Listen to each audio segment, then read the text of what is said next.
Good morning future doctors, कैसे हैं आप सब? उम्मीद है हमेशा की तरह अच्छे होंगे। मैं माइक सर, स्वाभिमान नीट एकेडमी की ओर से बच्चों अगला जो अपना लेक्चर है, पहले लेक्चर में अपन ने कल एनिमल टिश्यू वाला पॉइंट जो स्टार्ट किया था, उसमें फर्स्ट लेक्चर में बच्चों एपिथेलियल टिश्यू अपन ने स्टार्ट किया था। बता रहे थे कि बॉडी में 4 टाइप्स के टिश्यू होते हैं, एपिथेलियल, कनेक्टिव, मसल्स और नर्वस। पहला बच्चों जो एपिथेलियल उठाया था, जिसमें अपन ने बताया था कि एकमात्र ऐसा टिश्यू जो तीनों जर्मिनल लेयर से बनता है, ectoderm, endoderm, mesoderm. Then epithelium के फिर अपन ने 2 पार्ट आपको बताए थे, simple epithelium, compound epithelium. Simple में बोला था कि यूनिलेयर्ड होता है, कंपाउंड में बताया था मल्टीलेयर्ड बच्चों होता है। अब सिंपल में हमने कहा था कि सेल की शेप कैसी है, आकृति कैसी है, उसके बेस पर आपको 4 बताए थे। सिंपल स्क्वेमस आ गया था, क्यूबोइडल आ गया था, कोलमनर आ गया था और एक बच्चों सूडो स्ट्रेटिफाइड आ गया था। कहा था मैंने इंपॉर्टेंट, सिंपल स्क्वेमस और सिंपल क्यूबोइडल, उन दोनों के एग्जांपल याद रख लियो, दोनों इंपॉर्टेंट है। स्क्वेमस में क्या थे रिकॉल कर लो, बोमन को एप्सूल लिखाया था, descending limb of Henle's loop लिखाई थी, ये 2 तो नेफ्रॉन वाले आ गए थे। और बताया था कि बच्चों जहां डिफ्यूजन होता है वहां स्क्वेमस मिलेगा, सल्काकार मिलेगा। डिफ्यूजन में एक एल्वियोलाई आ गई थी, साथ में ब्लड वेसल्स आ गई थी। एक वो पेरिटोनियम में बता रहा था, मेसोथीलियम। देन क्यूबोइडल में बच्चों रिमेनिंग पार्ट ऑफ नेफ्रॉन ले लेना था, पीसीटी, डीसीटी, असेंडिंग लिम्ब, वो सारे इसमें आ गए थे। जी से ग्लैंड्स की बात की थी, जी से जर्मिनल एपिथेलियम आ गई थी, जननिक उपकला। देन फिर सिंपल के बाद बच्चों आज लेकर आया हूं आप लोगों के लिए कंपाउंड एपिथेलियम, संयुक्त उपकला। तो सिंपल तो यूनिलेयर्ड था, और जो कंपाउंड है बच्चों वो कैसी है, मल्टी लेयर्ड, बहुस्तरीय होती है, जिसमें लेयर एक से ज्यादा। अब इस कंपाउंड एपिथेलियम को बच्चों एक्सपेंशन कैपेसिटी पर, प्रसार क्षमता के आधार पर, फैलने की कैपेसिटी के आधार पर हमने 2 पार्ट में डिवाइड किया। पहला लिखा है ट्रांजिशनल, संक्रमणकारी या प्लास्टिक एपिथेलियम या यूरोथीलियम। दूसरा बच्चों लिखा है स्ट्रेटिफाइड एपिथेलियम, स्तरित उपकला। दोनों में स्तर एक से ज्यादा है, बिकॉज कंपाउंड है। अब फैलने की कैपेसिटी के बेस पर बच्चों तो नाम देखो प्लास्टिक की तरह फैल सकती है। इसमें एक्सपेंशन कैपेसिटी प्रेजेंट होती है, प्रसार क्षमता उपस्थित है, ट्रांजिशनल। स्तरित में प्रसार क्षमता नहीं होगी। एक बच्चों इसमें बेसमेंट मेम्ब्रेन नहीं होती। बेसमेंट मेम्ब्रेन याद आया ना, आधारी झिल्ली, एपिथेलियल और कनेक्टिव के बीच बेसमेंट मेम्ब्रेन। एक ऐसा एपिथेलियल टिश्यू है जिसमें बेसमेंट मेम्ब्रेन नहीं होती और बाकी सब में बेसमेंट मेम्ब्रेन होती है। इसके एग्जांपल देखो ट्रांजिशनल के। अब इसमें एग्जांपल आप ऐसे याद रख सकते हो, वो जो अपनी किडनी है, इससे बच्चों कनेक्ट कर लो इसके एग्जांपल।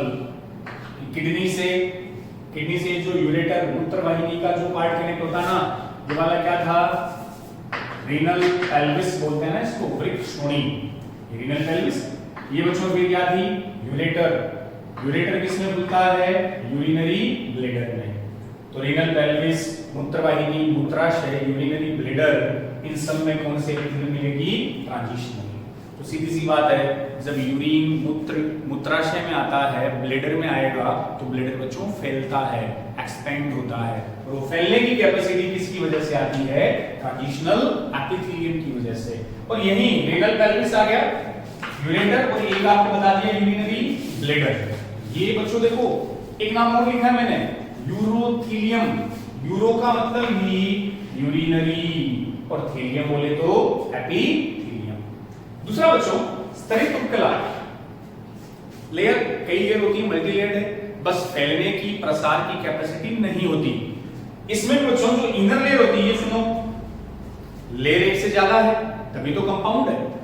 उसमें भी जो इनर लेयर है, सबसे अंदर वाली लेयर, वो या तो क्यूबोइडल सेल्स होती है या तो कोलमनर सेल्स होती है।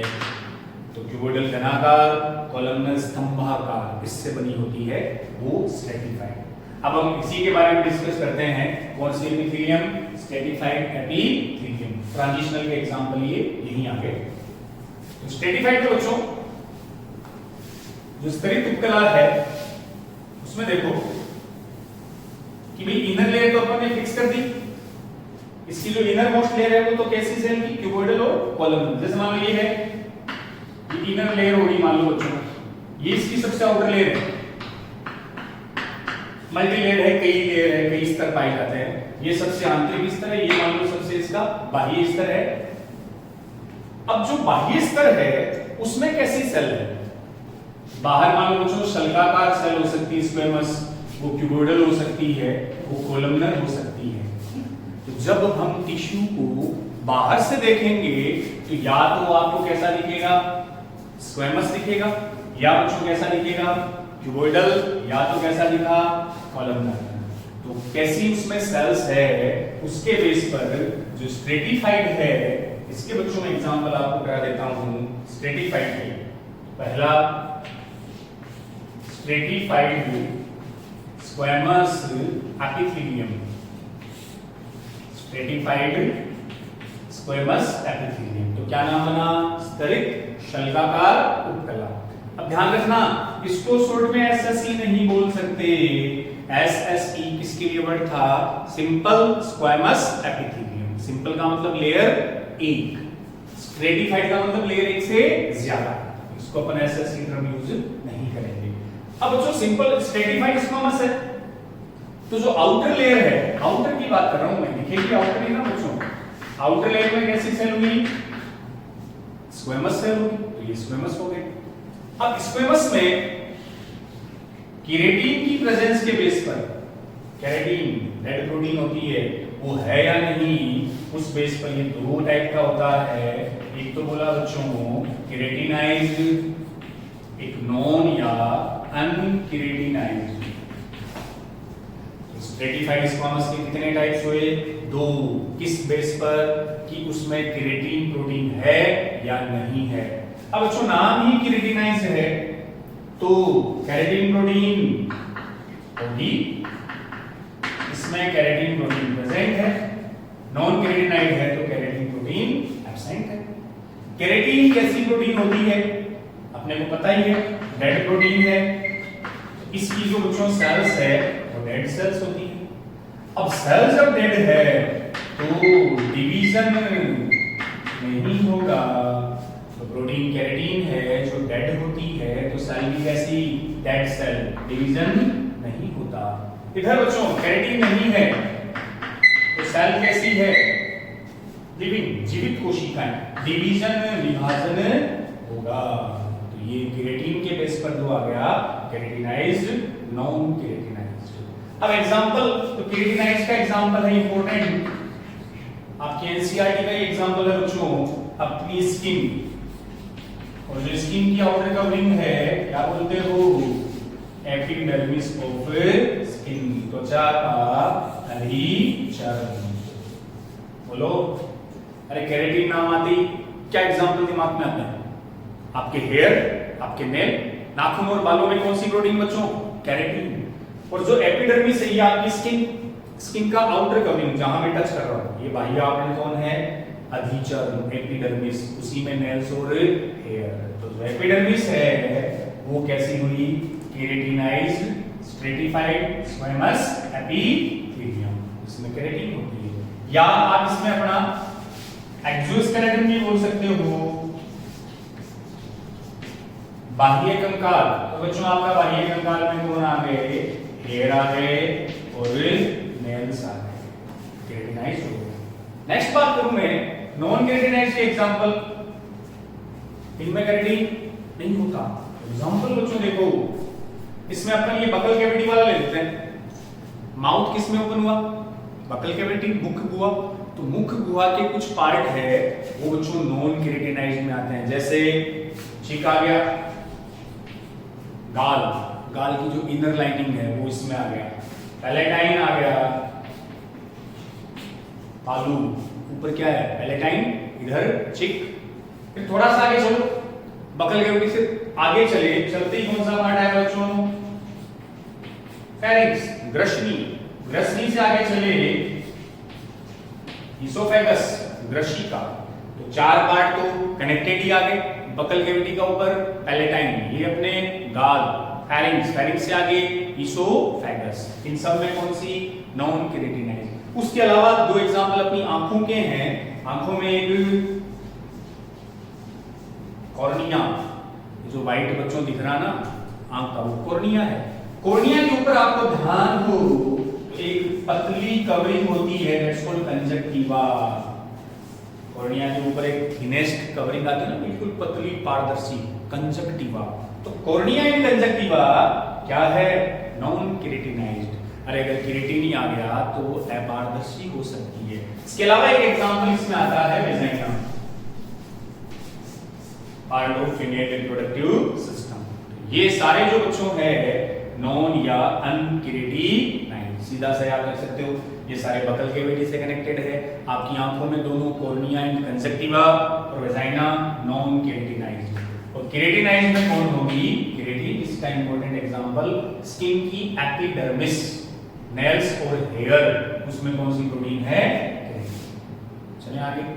पहला आ गया स्ट्रेटिफाइड स्क्वेमस एपिथेलियम। दूसरा बच्चों इसी में स्ट्रेटिफाइड क्यूबोइडल एपिथेलियम। तो स्क्वेमस की जगह कौन सी आ गई? Stratified cuboidal epithelium. तो क्यूबोइडल का मतलब बच्चों वही आउटर जो लेयर है, अब उसको चेंज कर दो। वो स्क्वेमस की जगह कैसी सेल हो गई? क्यूब लाइक सेल्स होती है, बस आउटर के अकॉर्डिंग ही चलता है। और क्यूबोइडल के वैसे कुछ ज्यादा एग्जांपल की जरूरत नहीं है। आपको बताया था कि क्यूबोइडल मोस्टली कहां मिलेगी? ग्लैंड से। वो सिंपल क्यूबोइडल का एग्जांपल भी ग्रंथियां थी, स्ट्रेटिफाइड का भी एग्जांपल ग्लैंड्स है। और मोस्टली ये जैसे duct of salivary gland, sweat gland, mammary gland, इन ग्रंथियों की जो डक्ट है उसमें मिलता है क्यूबोइडल एपिथेलियम।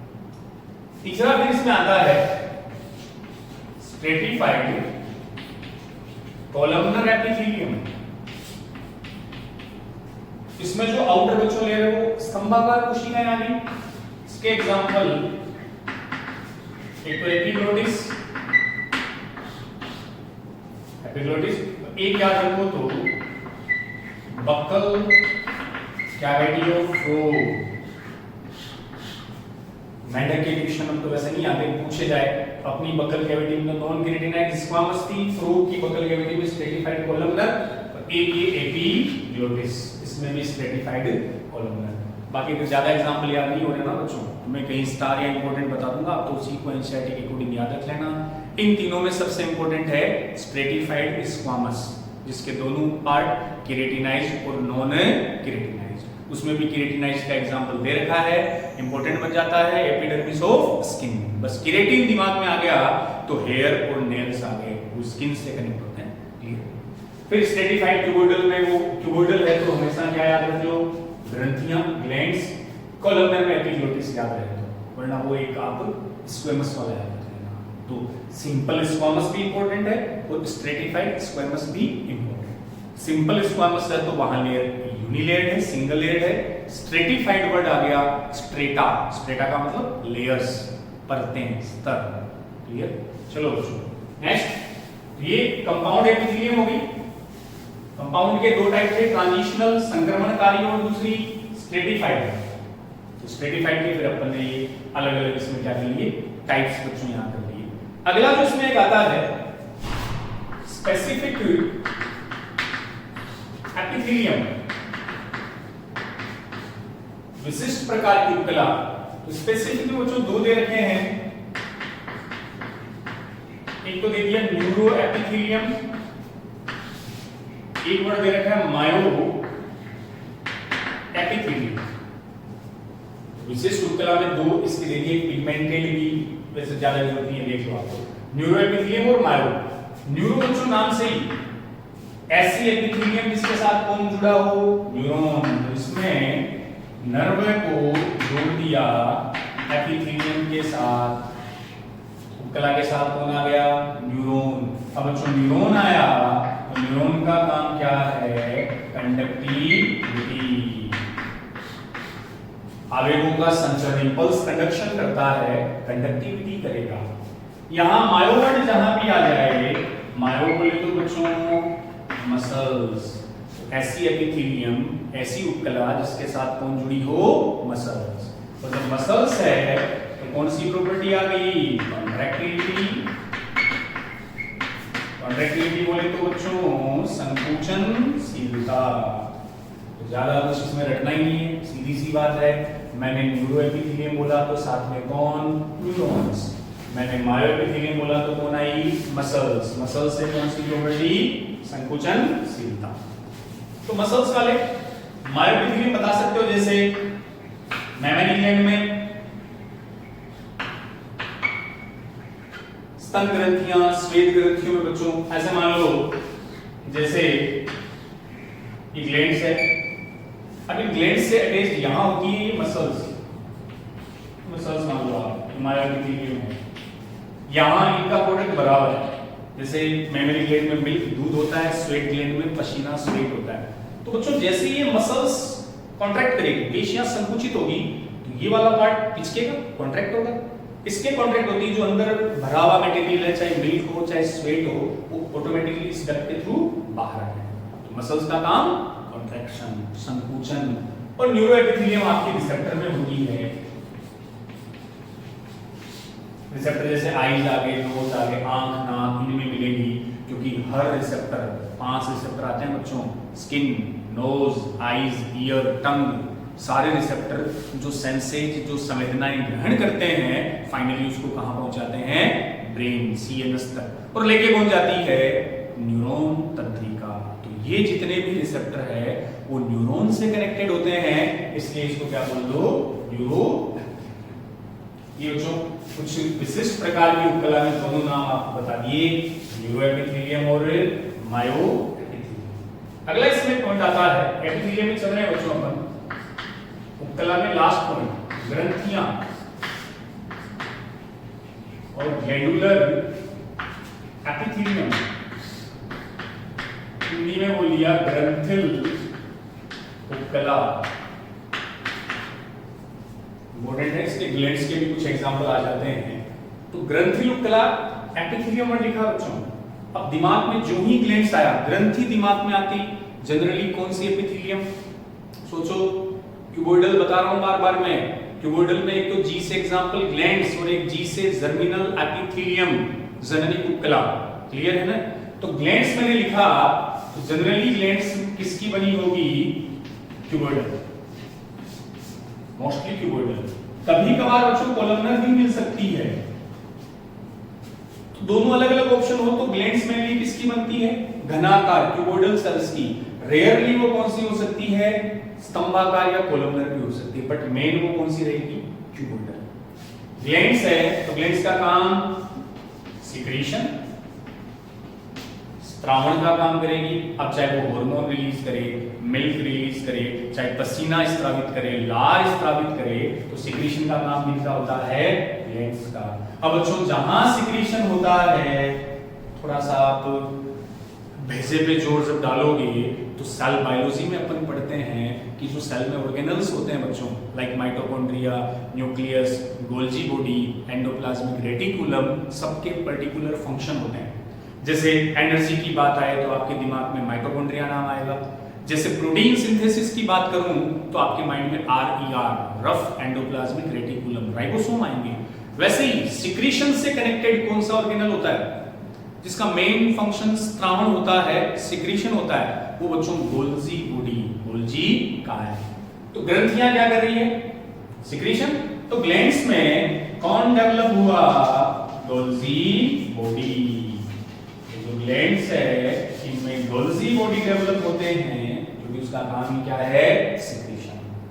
अब इन ग्लैंड्स के अपन एग्जांपल पे आता हूं मैं। ग्लैंड्स के टाइप्स की बात कर लें तो ग्रंथियों के जो बच्चों टाइप्स है, प्रकार है, सबसे पहले तो दे रखा है on the basis of number of cells. बात करें ग्रंथियों के प्रकार की, तो पहला प्रकार है कोशिका की संख्या के आधार पर। तो सेल के नंबर के बेस पर बच्चों ग्लैंड्स दो है, एक लिखा यूनिसेलुलर, एक आया मल्टी सेलुलर। एक कोशिकीय ग्रंथि और बहुकोशिकीय। तो यूनिसेलुलर इंपॉर्टेंट है और दोनों एग्जांपल में डाइजेशन वाले चैप्टर में बता चुका। पीछे जो डाइजेशन वाला चैप्टर आया था वहां मैंने स्टार भी लगाया था, नीट का क्वेश्चन भी था कि बॉडी में दो ऐसी ग्रंथियां हैं जो यूनिसेलुलर होती है। कौन कौन सी बोलो? देखिए, एक तो बताई थी गॉबलेट सेल, एक बच्चों आई थी पैनेथ सेल्स। बोलो, गॉबलेट और पैनेथ सेल्स दोनों अपनी इंटेस्टाइन आंत में होती है, म्यूकस श्लेष्मा रिलीज करती है, वो यूनिसेलुलर। और मल्टी में रिमेनिंग जो भी है, इसके अलावा जो भी ग्रंथियां इन दो के अलावा आ जाए, सलाइवरी ग्लैंड आ गई, मेमोरी ग्लैंड आ गई, कोई भी आ गई, वो सब मल्टी सेलुलर। एनसीईआरटी में दोनों के डायग्राम दे रखे हैं, देख लेना बच्चों, यूनिसेलुलर का भी दे रखा और मल्टी सेलुलर। यूनिसेलुलर के दो एग्जांपल है, गॉबलेट को हिंदी में क्या बोला?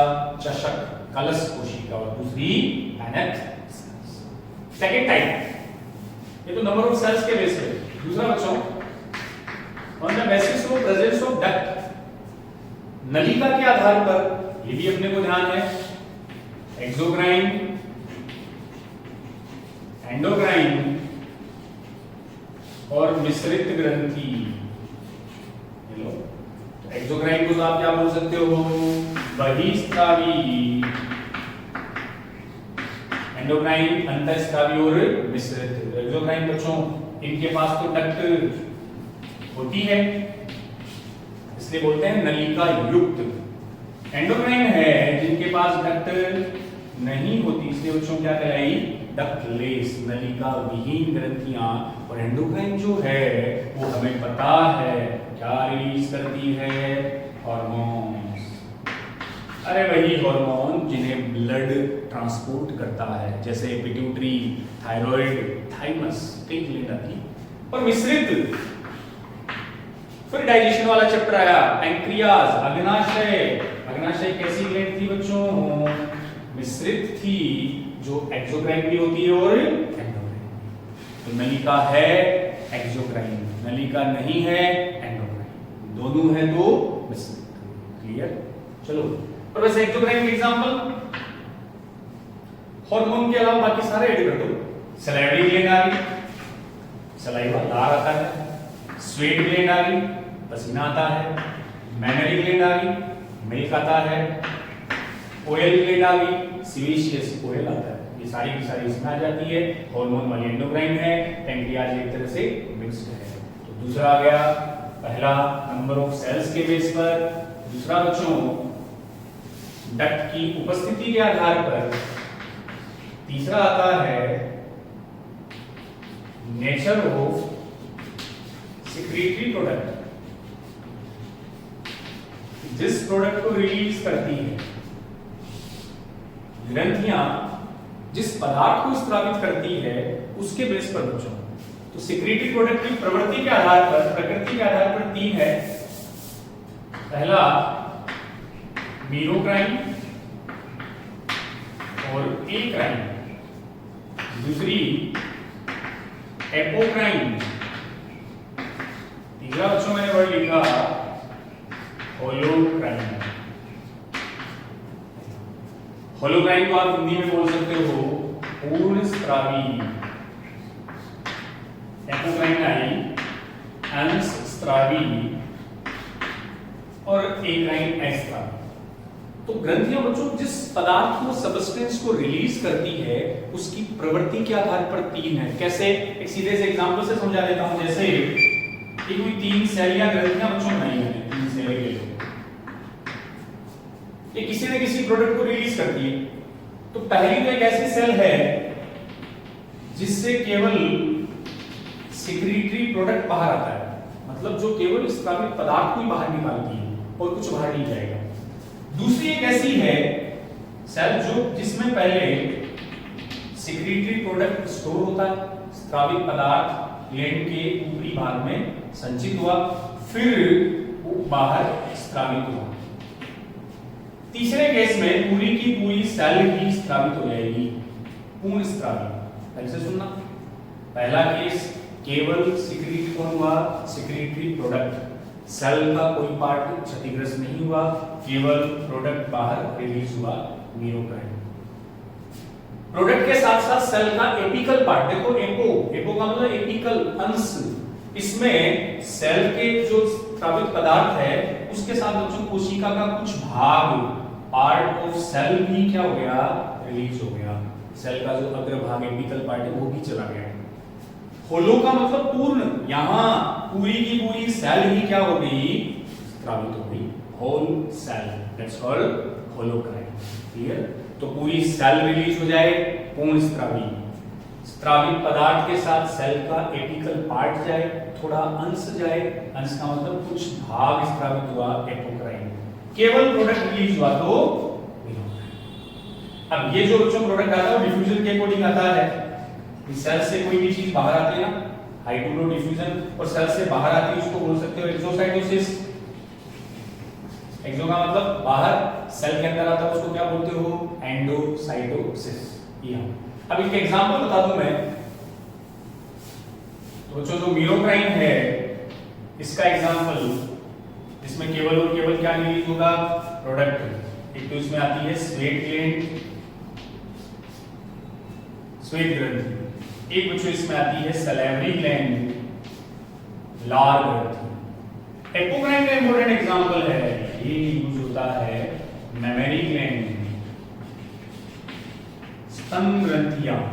तो कहने का मतलब जो मिल्क होता है, दूध बच्चों होता है, वो मिल्क तो खुद क्या है, सेक्रेटरी प्रोडक्ट, स्रावित पदार्थ। उसके साथ अदर सेल्स की, मेमरी ग्लैंड की सेल्स का भी कुछ पार्ट रिलीज होता है, ये एपोक्राइन है। और जो पूर्ण स्रावी है इसमें आ गई ऑयल ग्लैंड, तेल ग्रंथि।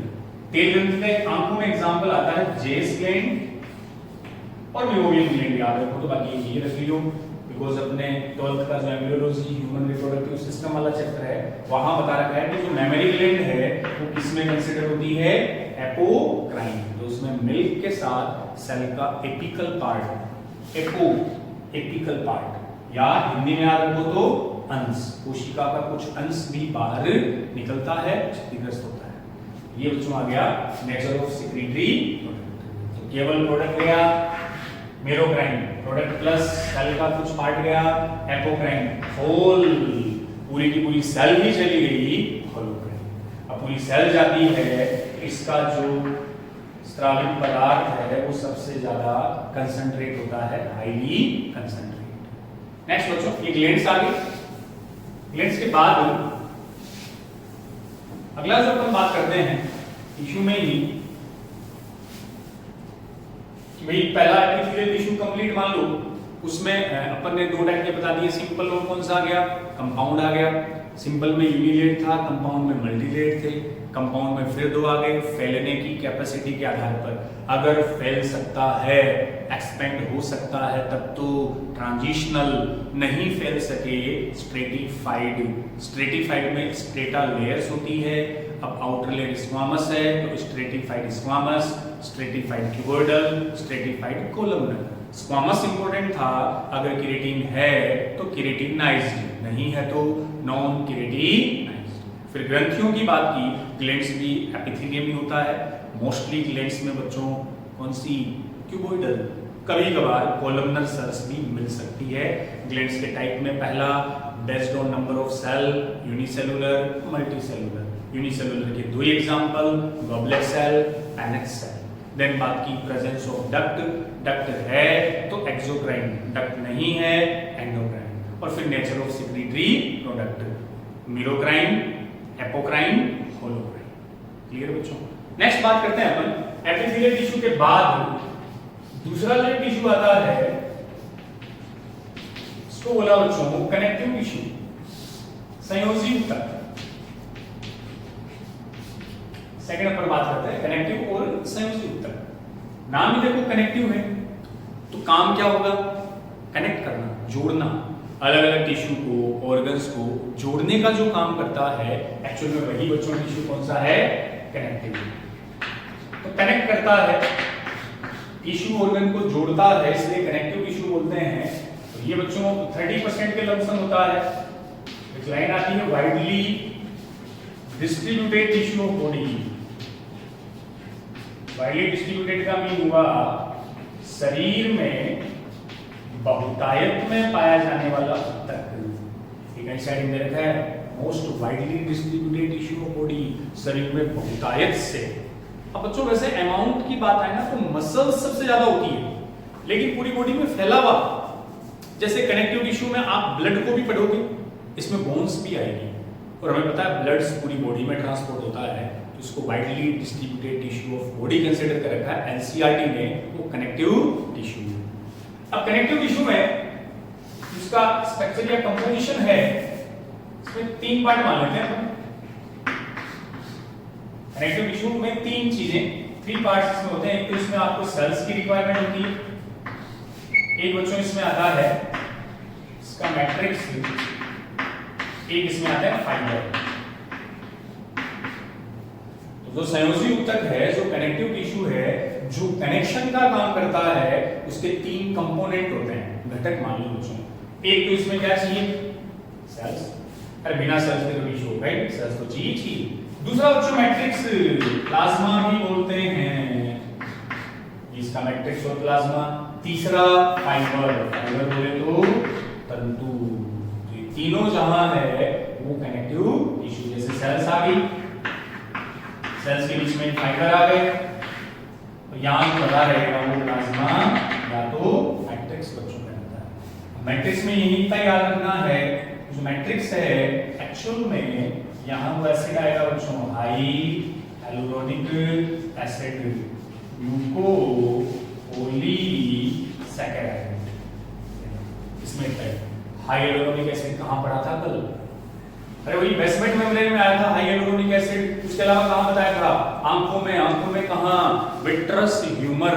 और बच्चों अंडे की आउटर कवरिंग क्या बताई थी? Corona radiata. उसमें भी क्या था? High hyaluronic acid. तो ये बस इसमें इतना।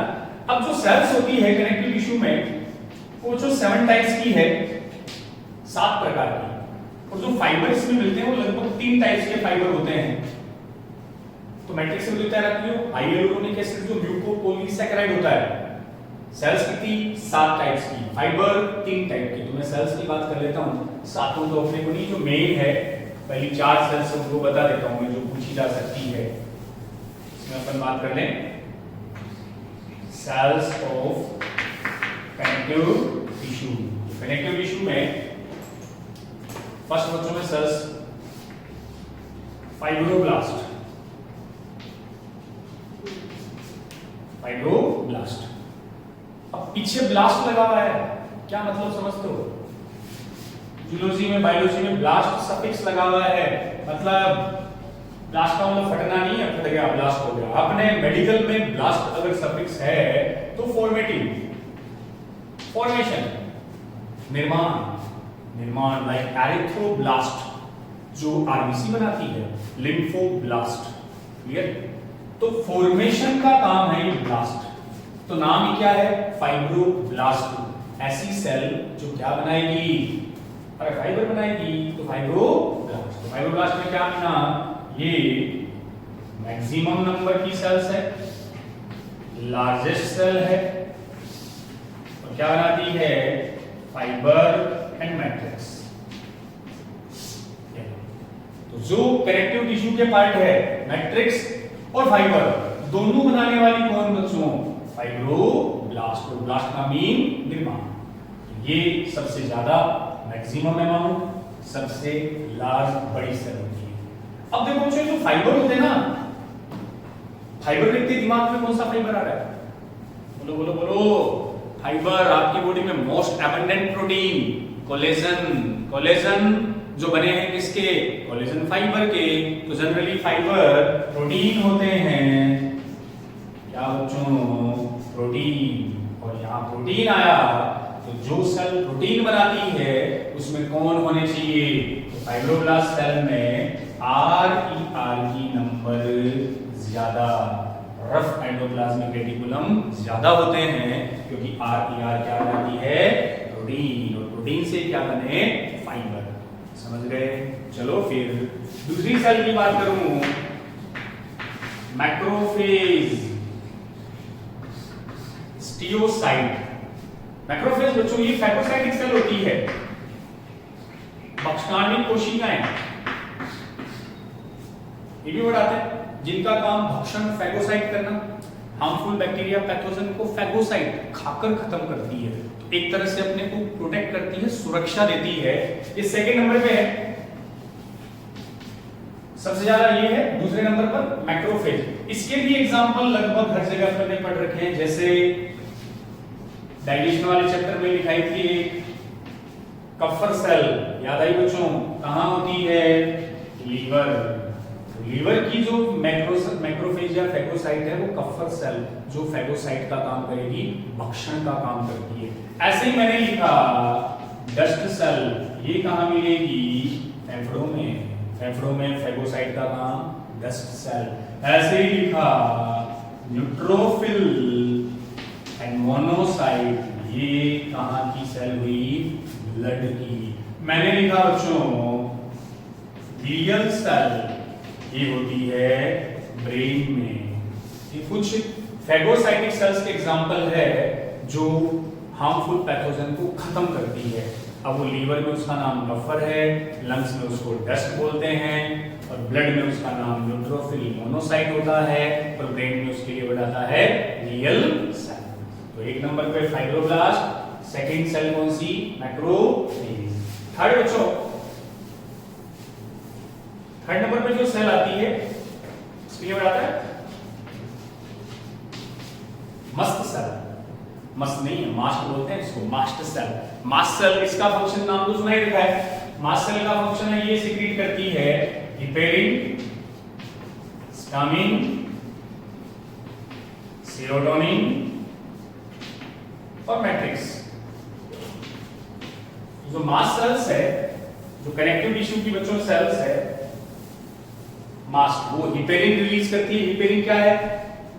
एंटीकोगुलेंट, प्रतिस्कंदक। स्टामिन क्या करता है? ये बताने की बातें नहीं है, अपने को आना चाहिए। स्टामिन होता है वैसो डायलेशन, ब्लड वेसल्स को फैलाएगा, डायलेट करेगा। सेरोटोनिन वैसो कंस्ट्रिक्टर, और रक्तवाहिनियों को संकुचित करता है। और मैट्रिक्स वही, बट मैट्रिक्स यहाँ फ्यू अमाउंट में, स्मॉल अमाउंट में आता है, क्योंकि मेन तो मैट्रिक्स को बनाने वाली सेल कौन सी है बच्चों? फाइब्रोब्लास्ट। थोड़ा बहुत मैट्रिक्स कौन बना देगी? Mast cells. चलो लास्ट स्पोर्ट में बता देता हूं मैं, एडिपोसाइट सेल्स।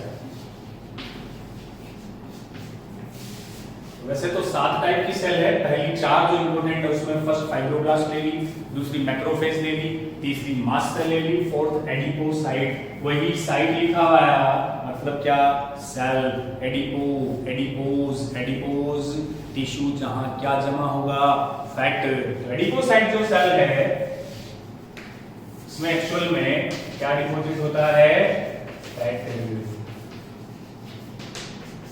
वसा का संचय करने वाली सेल। इसकी बच्चों 2 कैटेगरी, एक तो मोनोलोकुलर,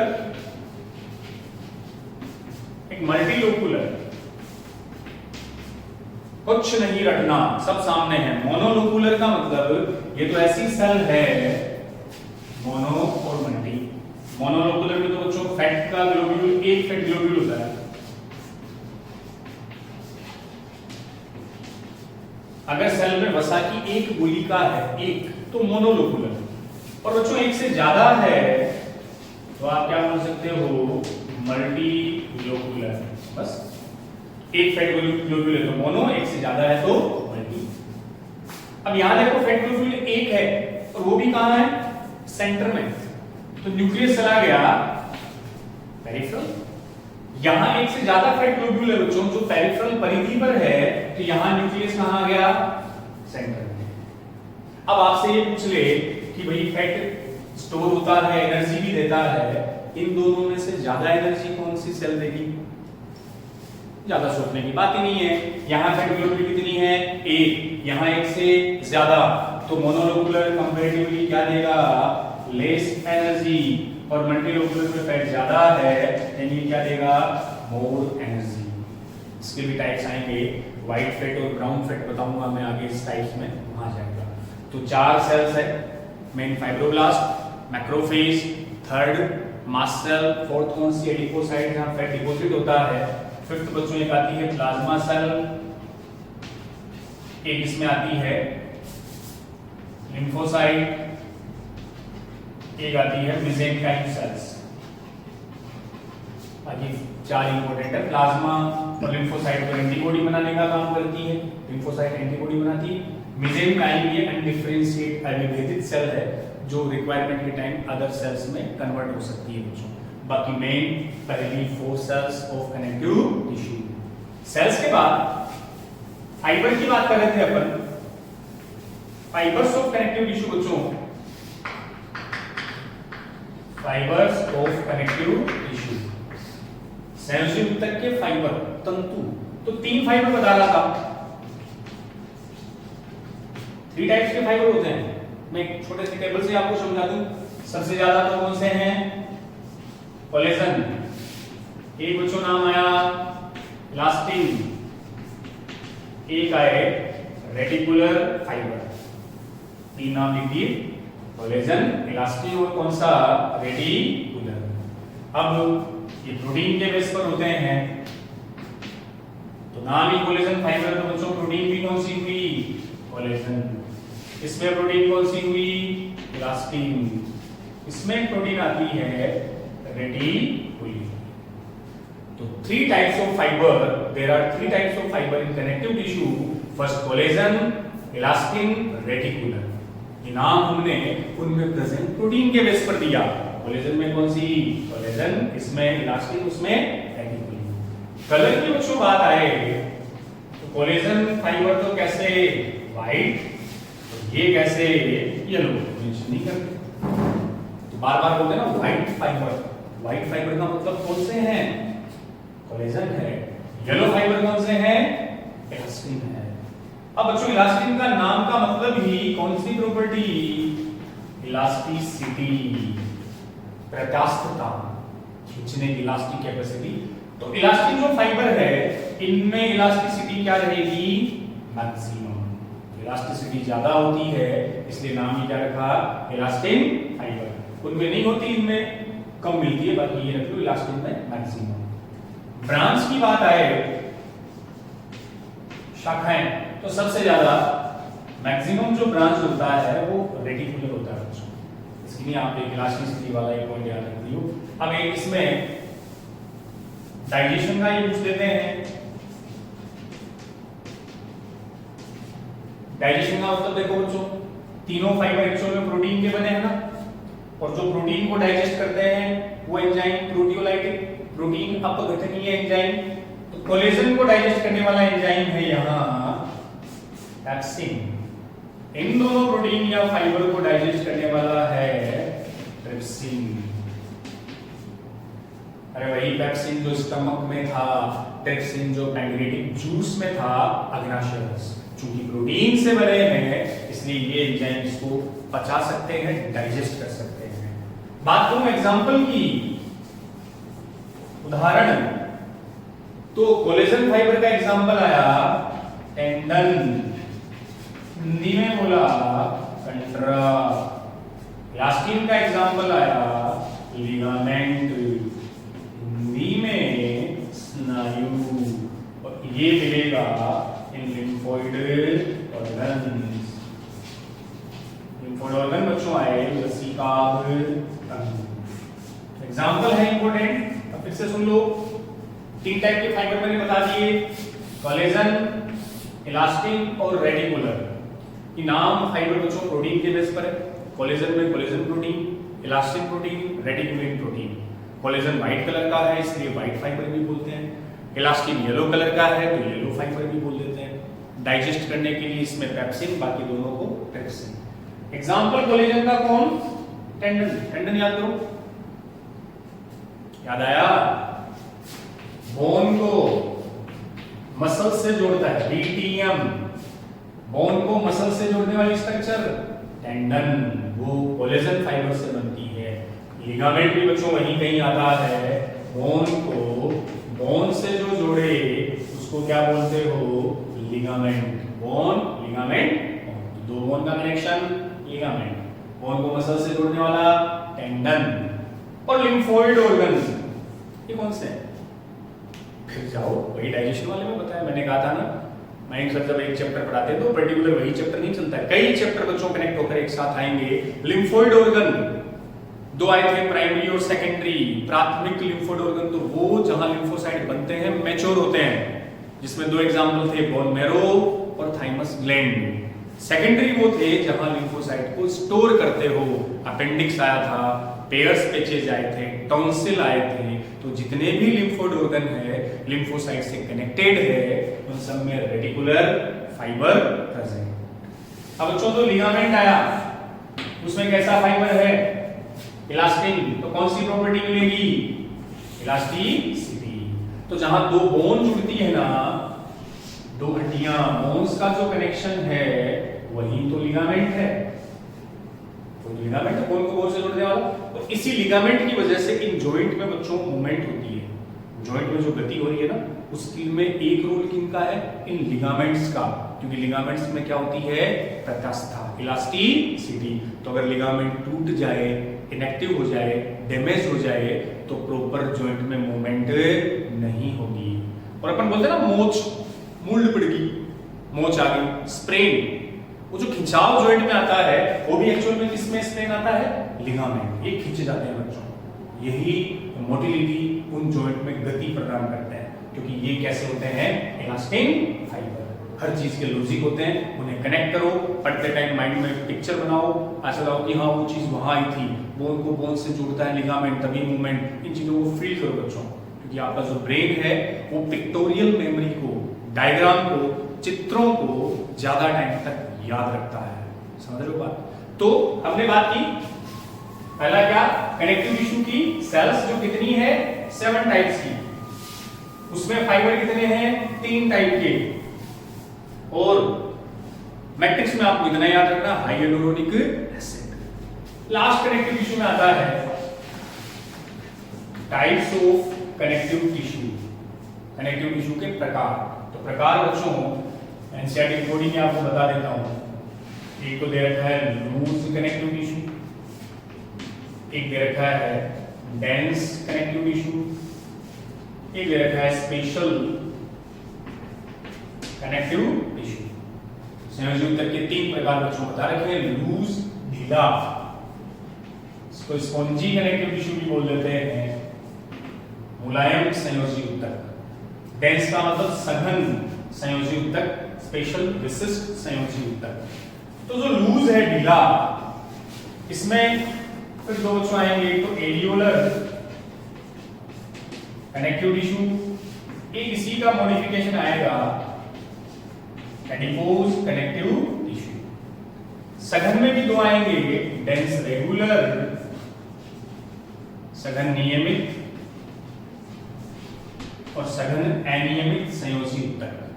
विशिष्ट जो होता है इसमें भी 2 आएंगे, एक तो स्केलेटल कंकालीय संयोजी ऊतक, एक वेस्कुलर कनेक्टिव टिश्यू, संवहनीय संयोजी ऊतक। तो स्केलेटन में आ गया कंकालीय संयोजी ऊतक। ये तो डिटेल में चलेंगे। लूज का मतलब ढीला, सेल्स दूर दूर होती है, ढीली ढाली होती है, बीच में प्रॉपर स्पेस मिलता है। मुलायम स्पॉन्जी कनेक्टिव टिश्यू के 2 टाइप, एरियोलर और एडिपोज। एडिपोज तो ध्यान आ गया, जहां क्या डिपॉजिट करोगे? फैट, वसा। डेंस सघन संयोजी ऊतक, जिसके 2 पार्ट, डेंस रेगुलर सघन नियमित संयोजी ऊतक और इरेगुलर अनियमित संयोजी ऊतक। विशिष्ट में 2 है, कंकालीय और संवहनीय। देखो स्केलेटन बच्चों, स्केलेटन का काम ही क्या करना? सपोर्ट देना। इसमें तो 2 आ गए, अपना कंकाल, बोन और किसका बना? कार्टिलेज का, अस्थि और उपास्थि। और वेस्कुलर में भी 2 आ गए, लान ले जाने का काम, ब्लड का और लिम्फ का, रक्त और लसीका। बोन्स और तो बता दूंगा, ब्लड वाला पार्ट तो बच्चों सर्कुलेटरी सिस्टम में आता है। तो बोन्स में तो क्या याद रखना है? सबसे hardest connective tissue, hardest connective tissue. और दूसरे में ये जो ब्लड है उसको बच्चों मानते हैं सॉफ्टेस्ट कनेक्टिव टिश्यू। तो शरीर का सबसे कठोर संयोजी ऊतक, हार्डेस्ट पूछे तो आंसर बोन्स, सबसे कोमल सॉफ्टेस्ट पूछे तो कौन सा? ब्लड। ये कनेक्टिव टिश्यू के अपने तीन पार्ट, लूज जिसके दो alveolar, adipose, denser, regular, irregular, special में आ गया स्केलेटल और वेस्कुलर, इसमें बोन्स, कार्टिलेज, इसमें ब्लड और लिम्फ। जो नेक्स्ट जो लेक्चर होगा उसमें मैं ये टिश्यू वाला जो चैप्टर है वो आपका कंप्लीट करवा दूंगा, जिसमें कनेक्टिव टिश्यू के अपन टाइप्स के बारे में डिस्कस करेंगे और बोन्स और कार्टिलेज के बारे में डिस्कस करेंगे। तो पहले लेक्चर में अपन एपिथेलियल, उसका रिमेनिंग पार्ट आज, अगले लेक्चर में ये कनेक्टिव टिश्यू और एनिमल टिश्यू अपन कंप्लीट। नेक्स्ट जो लेक्चर स्टार्ट करूंगा मैं वो इस टिश्यू वाले चैप्टर में आपको आगे वाले लेक्चर में वो बता दूंगा। तब तक यूं ही आप लगे रहें। वही डाइजेशन वाला हो गया, मैंने एनिमल किंगडम वाले चैप्टर भी आपके डाल रहा हूँ क्रेश कोर्स में, तो वो भी पैरेलल आप पढ़ते रहो। तो पढ़ने का तरीका वही है, लेक्चर प्रॉपर देखो, सुनो वीडियो लेक्चर, देन उसको एनसीईआरटी से लाइन टू लाइन रीडिंग लगाओ। बच्चों में बोलता हूँ मेरा पूरा एफर्ट रहेगा कि क्वेश्चन अपने नोट से भी बाहर ना आए, एनसीईआरटी से तो आने आने वो तो पढ़नी ही पढ़नी है, प्लस कुछ जो इंपॉर्टेंट पॉइंट से क्वेश्चन बनते हैं वो भी मैं आपको साथ साथ यहाँ ऐड करवा रहा हूँ। तो वही, तब तक मस्त रहें, पढ़ाई में व्यस्त रहें, स्वस्थ रहें। थैंक यू, जय हिंद।